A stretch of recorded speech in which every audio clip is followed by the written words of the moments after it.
నారాయణ. ప్రియ భగవద్బంధువులారా, ముందుగా అందరికీ ముక్కోటి ఏకాదశి పర్వదిన శుభాకాంక్షలు. అలాగే ఆచార్యుల మంగళాశాసనములు, వరదరాజ పెరుమాళ్ళ యొక్క మంగళాశాసనములు, గోదా రంగమన్నార్ల యొక్క మంగళాశాసనములు, అలాగే ఆళ్వార్ ఎంబెరుమానార్ జియర్ల యొక్క కూడా మంగళాశాసనములు మీ అందరికీ ఉండాలి పరిపూర్ణంగా అని పెరుమాళ్ళ సన్నిధిలో ప్రార్థన చేస్తూ, ఈరోజు అందరికీ తెలిసిందే ముక్కోటి ఏకాదశి పర్వదిన వైభవం. అందరం కూడా ధనుర్మాస సేవాకాలంలో విశేషంగా జరుపుకునేటువంటి గొప్ప ఉత్సవమే ఈ ముక్కోటి ఏకాదశి పర్వదినం.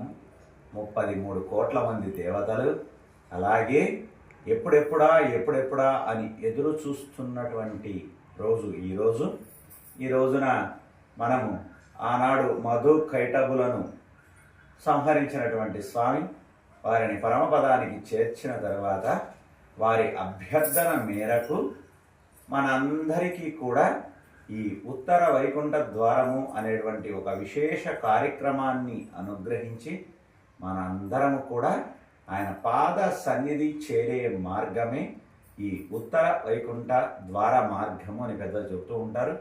ఇలాంటి ఈ రోజున ఉత్తర వైకుంఠ ద్వారంగా పెరుమాళ్ళు వేంచేస్తూ ఉన్నప్పుడు ఆ పెరుమాళ్లను మనము సేవిస్తూ వారితో పాటు ముందుకు వస్తుంటే మనందరికీ కూడా తిరిగి రాని లోకమైనటువంటి ఆ పరమపదము మనకు పరమాత్మ వసంగుతాడని పెద్దలు చెప్తూ ఉంటారు.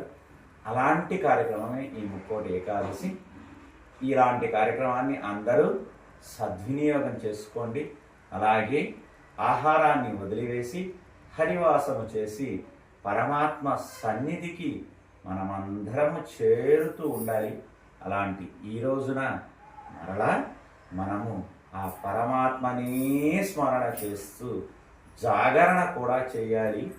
అలాంటి కార్యక్రమాలను యథాశక్తి అందరూ ఆచరిస్తూ ఆ పెరుమాళ్ళ సన్నిధికి మనందరము చేరే అదృష్టాన్ని అనుగ్రహణని ఇవ్వమని వరదరాజ పెరుమాళ్ళ సన్నిధిలో విజ్ఞాపన చేస్తూ జై శ్రీమన్నారాయణ. శ్రీమతే రామానుజాయ నమః.